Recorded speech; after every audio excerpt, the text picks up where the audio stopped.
Hello అమర్నాథో, మాట్లాడడానికి రెడీయేనా? మొత్తానికి రెడీగా ఉన్నావు. ఇప్పుడు చెప్పు, ఏంది మ్యాటరో? ఎందుకంటే నేటికి ఎన్నికల ఫలితాలు వచ్చి నెల రోజులు పూర్తయినటువంటి తరుణంలో ఎన్నికల ఫలితాలు వచ్చి నెల రోజులే అయిందని ఫీల్ అవుతున్నావు ఏంది? ఇప్పటికే 5 ఏళ్ళు పూర్తి కావాలని కోరుకుంటున్నావా ఏంది? రేపు జూలై 8వ తారీఖున దివంగత మహానేత వైఎస్ రాజశేఖర రెడ్డి గారి 75వ జయంతి సందర్భంగా విశాఖపట్నం జిల్లా వ్యాప్తంగా ఆయనకి ఘనమైనటువంటి నివాళులు అర్పించేటువంటి దానికి విశాఖపట్నం జిల్లాలో ఉన్నటువంటి పార్టీ క్యాడర్ని, నాయకులు అందరినీ కూడా సమాయత్తం చేస్తూ ఒక సమావేశాన్ని నిర్వహించేటువంటి కార్యక్రమాన్ని చేయడం జరిగింది. ఓహో, వైజాగ్లో ఉన్న మీ క్యాడర్ని వైఎస్ జయంతికి రెడీ చేస్తున్నావా? మీకు అంత క్యాడరే ఉంటే విశాఖలో మీ పరిస్థితి ఇట్టా ఎందుకు ఉంటుంది? మొన్న వచ్చినటువంటి ఫలితాలు, దానికి గల కారణాలు, జరిగినటువంటి పొరపాట్లు ఏంటి అనేటువంటివి కూడా సమీక్షించుకోవాల్సినటువంటి అవసరం పార్టీ మీద ఉంది. ఫలితాలు వచ్చి నెల రోజులైనా మీ నాయకుడు ఆ సమీక్షలు చేయకుండా బెంగళూరు టూర్లు ఎందుకు వేస్తున్నాడు అమరో? దానికి సంబంధించి కూడా పెద్దలు పార్టీ అధ్యక్షులు జగన్మోహన్ రెడ్డి గారి నేతృత్వంలో ఇప్పటికే పార్టీ నాయకత్వం అంతా కూడా వారిని ఎప్పటికప్పుడు వారిని కలుస్తూ ఉంది, వారి అభిప్రాయాలు తెలియజేసేటువంటి కార్యక్రమం చేస్తూ ఉన్నారు. మీ నాయకుల్ని జగన్ సీఎం సీట్లోకి ఉన్నప్పుడే కలిసి ఉంటే ఈ పరిస్థితి వచ్చేది కాదుగా. లేదా ఇతర అంశాల గురించి ఇప్పుడు మాట్లాడడం అనేటువంటిది సమంజసం కాదు. వారికి ఇంకో మరో 4-5 నెలలు కాస్త హనీమూన్ పీరియడ్ అనేటువంటిది వారికి ఇవ్వాల్సినటువంటి బాధ్యత ప్రతి ఒక్కరి మీద ఉంది. ఒరే, కూటమి పాలనపై తర్వాత మాట్లాడతామని చెప్తున్నా. మరి మీ జగన్ ఇప్పటికే కూటమి పాలనపై నిప్పులు జరుగుతున్నాడుగా. వాళ్ళని ఎప్పుడు తిట్టాలో మీకే ఏకాభిప్రాయం లేకపోతే ఎట్టా? కానీ ఎక్కడికక్కడ ప్రశ్నించేటువంటి ప్రజల తరపున, ప్రజల పక్షాన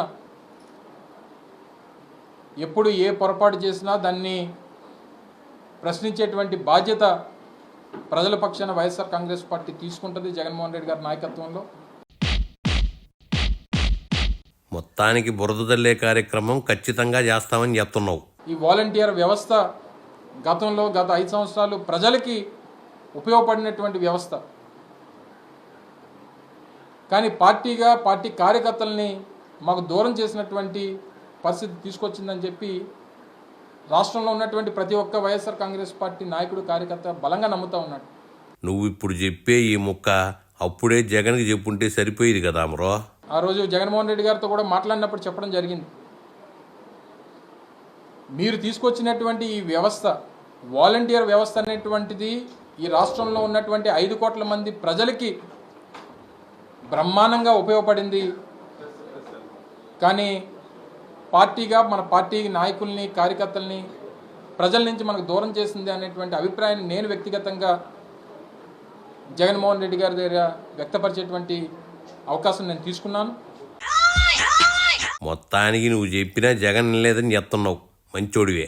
సో ఏదేమైనప్పటికీ పార్టీ నాయకులు, కార్యకర్తలు అందరి తాలూకా మనోభావాల్ని మా నాయకుడు జగన్మోహన్ రెడ్డి గారి దృష్టికి తీసుకొని వెళ్ళి మళ్ళీ ప్రజలకి చెప్పినటువంటి ప్రతి విషయాన్ని, ఎన్నికల ముందు చెప్పినటువంటి ప్రతి అంశాన్ని, 2019 ముందు చెప్పినటువంటి ప్రతి అంశాన్ని అమలు చేసేటువంటి దానికి పూర్తి స్థాయిలో 199% అమలు చేసినటువంటి రాజకీయ పార్టీగా డెఫినెట్గా ప్రజలకి చేసినటువంటి మంచి ఎప్పుడు ప్రజల్లో ఉంటుంది.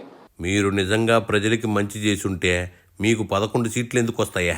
సరే, వారు ఏం కోరుకున్నారు, దేనివల్ల ఇబ్బందులు వచ్చాయి అనేటువంటిది అది మా సమీక్షల్లో, మా నాయకులు, కార్యకర్తల తాలూకు అభిప్రాయాల్లో దాని మీద మరింత స్పష్టత వస్తుంది. కాబట్టి మళ్ళీ అటువంటివి జరగకుండా చూసుకునేటువంటి బాధ్యత పార్టీగా తీసుకుంటాం అనేటువంటి విషయాన్ని కూడా ఈ సందర్భంగా మరొకసారి మీ ద్వారా మా నాయకత్వానికి, కార్యకర్తలకి అందరికీ కూడా మరొకసారి ఈ సందర్భంగా తెలియజేసుకుంటూ, ఏదేమైనప్పటికీ రేపు 8వ తారీఖున రాజశేఖర రెడ్డి గారి జయంతి కార్యక్రమం మాత్రం పెద్ద ఎత్తున విజయవంతంగా నిర్వహించాల్సినటువంటి బాధ్యత ప్రతి ఒక్క వైఎస్ఆర్ కాంగ్రెస్ పార్టీ కార్యకర్త తీసుకోవాలని, అందులో మరి ముఖ్యంగా 75వ జయంతి కాబట్టి డెఫినెట్గా పెద్ద ఎత్తున దీన్ని నిర్వహించేటువంటి దానికి చేస్తాం. ఏందమరావు, కార్యకర్తలు పెద్ద ఎత్తున వైఎస్ జయంతి చేయాలంటున్నావు. అధికారంలో ఉన్నప్పుడు గుర్తుకు రాని కార్యకర్తలు ఇప్పుడు గుర్తుకొస్తున్నారా? చెప్పిన దొరుకు జాలుగానే ఇంక బయలుదేరు.